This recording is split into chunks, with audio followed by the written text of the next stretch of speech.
alors am na beneen affaire boo xamante ni gis nañ semaine bee yëpp ci lañ doon wax mu di mbirum force spéciale ñu jotoon fee jàpp le 17 ñenn ci ñoom ñu ngi wax que ni ki nga xam moo di Mamadou Seck ba tey mënuñu ko teggat ndax dafa daw entre temps kii di François Mancabou daal di décédé ginnaaw feebar bu metti bu ko dal gis nañ procureur lam ca génnee muy vidéo 13 minutes yi yëm doon wax que ni daa koño bopp bi ba far faatu tey jii ba ñu xëyee sax ci yenn journaux yi ñu ngi wax benn organisation fësal que ni lii di procureur doon wax dëgg la doonte am na ci yoo xamante ni méngoowul tey naka nga gisee lii nga xamante ni jot naa xew ak fa mu aboutir. man si li ma jàpp li ma si gën a ñaaw lu mooy nii bu ñu demee ba nga xam ni que ni le violon. mooy commissariat bi ñu defee garde à vue. nit mën na fa dee c'est un problème pour man nit boo ko xasee ba jàpp toute sa sécurité. yow yaa ko amee la muy lekk la muy naan fa muy tëdd yëpp yow yaa ko amee. parce que yow yaa ko jàpp génne ko ci këram tu l'as privé de liberté. donc yow yaa ko war a surveiller. mbëkk na mur mbëkk na grille def na leneen la surveillance yow la ñaanaluma la ko yàlla mais tey fii ku ñu jàpp ci ku fi police arrêté. à la limite dañ lay toroxal bi mooy boo dee góor la. comme ñu dale woon ñun en tant que journaliste. ñu yóbbu ñu benn weeru koor li ñuy njëkk def mooy dañ naan la indi sa portable ñu jëlu ko ci benn mbuus fay moomatoo portable bi lañ cay def yow mënutoo. ça doit être mis sur scellé mais est-ce que sa gannaaw du ñu am lu ñu ci exploité yow xamoo. sa ceinture dindil nga jox ñu say lacet dindil nga jox ñu après ñun xool fouillé la amoo dara ñun la demal nga toog mais. bu leen neexee sax ba neex leen. ñu ni la sumil veste bi nga sol sumil chemise bi nga sol sumil pantalon bi nga sol nga di say caleçon ak sous-vêtement ñu la demal nga toog fee. police am na sañ-sañu def loolu. mais ki nga mën a def loolu mu nangu ko te en temps normal doo woon dajeek moom si mbedd ba xool ko da nga ko daa woon seen rek. ki nga mën a def loolu bu demee bay def yenn acte yoo xam ni que ni dafay attenter à sa vie. mais am nga si part de responsabilité. ça devient grave pour tout le monde. ki nga xam ni que ni jàpp nañ ko yóbbu ko kaso génne yóbbu ko pavillon spécial. mu dem ba rëcc mais xanaa nag tey man sama xarit bu jigéen bi am magasin. di jaay bu yeewoo dem liggéeyi mais magasin bi dafa am ku mu fa teg mais 90 000 francs la jël def 5 caméras de surveillance ñu nekk ci téléphone am. fa mu toog bureau am yow boo dugg see ñëw di jël si dara. nga commandé ko dara en ligne boo ñëwee di ko jënd si. moom xam na ndax ñëw nga ban heure nga ñëw. ak ndax la nga waxoon moom nga fa jël wala déet. mais ndegam kooku moo ko mën def à 90 000 francs asama nguur. c'est la raison pour laquelle. man évasion ki nga xam ne que ni moom mooy Pape Mamadou Seck. franchement dama si am ay doute. te non dama si am ay doute. mais Pape Mamadou Seck li gënoon yomb si moom. da nga feebar. jàpp nañ la buñ la jàppee génn nañ la prison yóbbu nañ la pavillon spécial.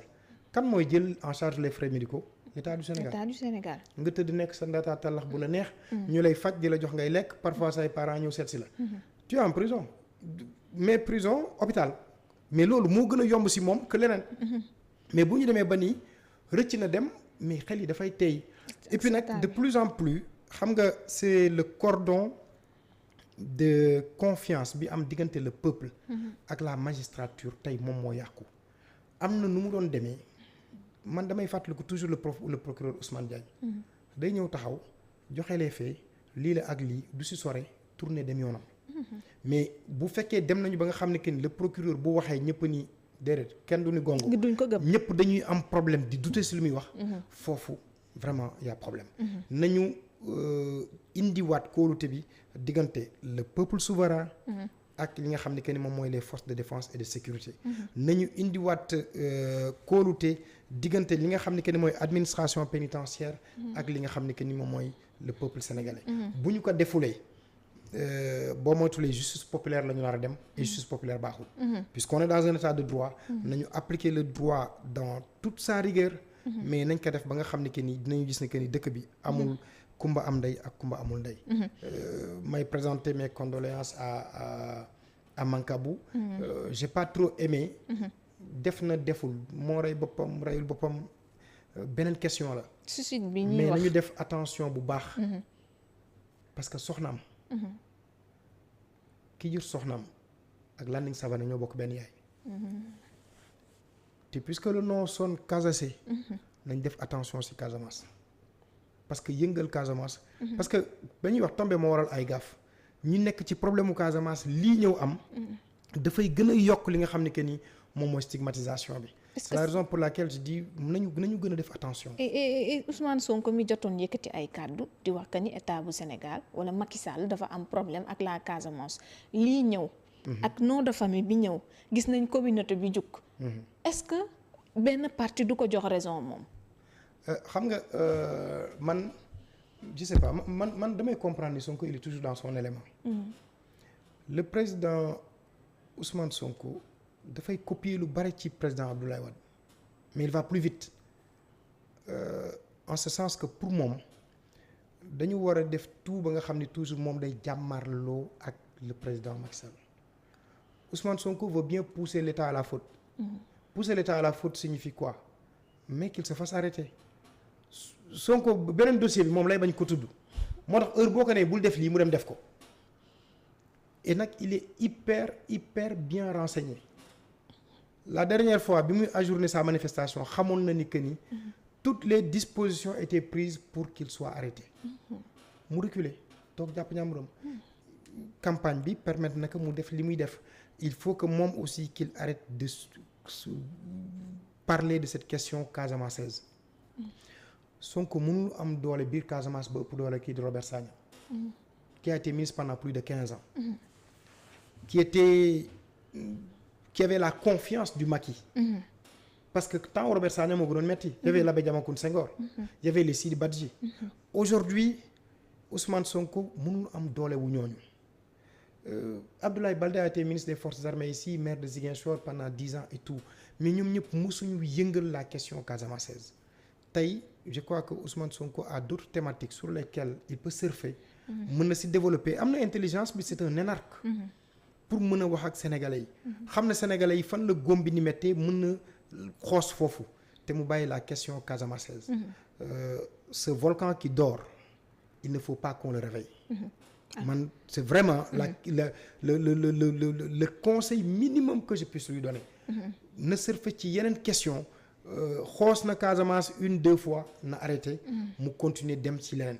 parce que nag xam nga mag ñu si bari dañ jàpp ne Ousmane Sonko nitu fitna la. waaw foo ko tuddee ñu wax que ñu bari dañ jàpp ni que nitu jigéen ñu bari ñemewuñ ko ndax loolu.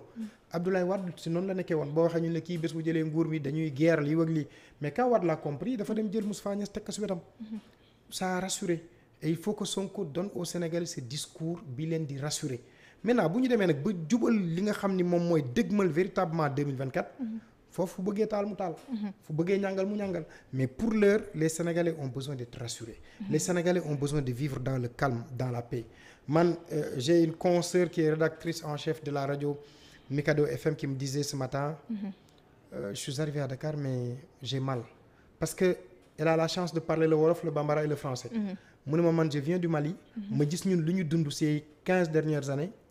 J'aurais aimé que sama deuxième patrie muy le Sénégal bañ a nekk ci lii mais nii bu ngeen continuer la presse malheureusement ne joue pas son rôle la classe politique ñoom tamit ils sont devenus incendiaires. Même les régulateurs sociaux nañu meloon melatuñ ko kenn déglootu leen. Scénario à l'ivoirienne ngeen fi indi ñoom une presse bleue une presse verte. ci diggante bi boo moytuwulee les forces de l'ordre vont devoir jouer leur partition. pour que jàmm mën a dellu su réew mi. il faut que ñu def une campagne apaisée mën nañu waxante. te bàyyi xuppante bi nga xam ni que ni dafay laal la question irrédentiste. la question identitaire parce que loolu baaxul ci réew. bés buy tàkk. du pardonner kenn. ak position bi ñu gis avec la mort de Mancabou. gis nañu que famille wam ñi sant Mankaañ jug nañu est-ce que loolu du gën a soulever waat question ethnicisme bi nga xamante ni ñu koy wax mais à la décharge de la famille Mancabou et du roi des Mankaañ. parce que itam nit ñi dañu gis conférence de presse rek ñu commencé leen xupp lu ñu leen ak wax mais ce que le roi a dit moi je trouve que c'est un discours responsable. Il dit je ne suis pas Mancabou je ne suis pas Casacé je suis un citoyen du Sénégal. nañu def li nga xam ni que ni moom mooy yoon mener les enquêtes bu fekkee sama doom moo tooñ ñu xam ni noonu la bu fekkee tooñul ñu xam ni noonu la mais ñëwuma fi pour soulever des questions ethniques familiales ak yooyu les histoires de groupuscules je ne suis pas dans ça je suis sénégalais je prie pour la paix dans notre pays je crois que c'est un discours assez responsable ñu waroon ko mën nangul il aurait fait vraiment autre bu fekkoonte ni que ni taxawul woon noonu donc discours boobu moi je trouve que ni c'est salutaire il fallait que mu wax ak nit ñi noonu et je crois que ça apaiser un peu voilà mais ñi ñu gis ci ginnaaw ñuy tëkku tamit nguur gi waaw mais ci conférence de presse gi mais ñooñu ñëpp yaakaar naa ni war nañu mën a déglu ki nga xam ni que ni moom mooy le roi malheureusement li ma lay wax les régulateurs sociaux de plus en plus on les écoute plus dans ce pays parce que nag xam nga Aïda dañu nekk ci situation même bi ma doon wax sànq ma ni la Ousmane Sonko dafa segmenter l'électorat les jeunes yi muy waxal bu xalif di wax ak ñoom duñ ko déglu keroog bi xalif général des Mourides waxee Mimi Touré ni que sama bëgg-bëgg ci aussi Macky Sall dafay dem di gën a yokk mais y a des talibés Mourides yi ñoo xam xalif bi loolu moom la engagé bien sûr pour une fois xalif bi moom li mu wax moom la engagé xalif général des Tidianes ñoom ñoo xam ñoom daal nañ ñuy jiite ñuy julli mais lu jëm ci terrain politique bi le combat politique ñun ñoo koy mëneel suñu bopp parce que cette génération là ñu mooy ñu juddu 2000 ñëw 2022 ñooñu li leen intéressé mooy seen liggéey leen intéressé mooy université mën a dox normalement seen ay bourse ñu mën ko jox normalement te discours boobu ñu soxla ki leen koy jox mooy Ousmane Sonko malheureusement président Macky Sall il est un peu en déphasage par rapport à ces jeunes il a beau faire ses jokkoo ak ndaw ñi mais on se rend compte que ça ne passe pas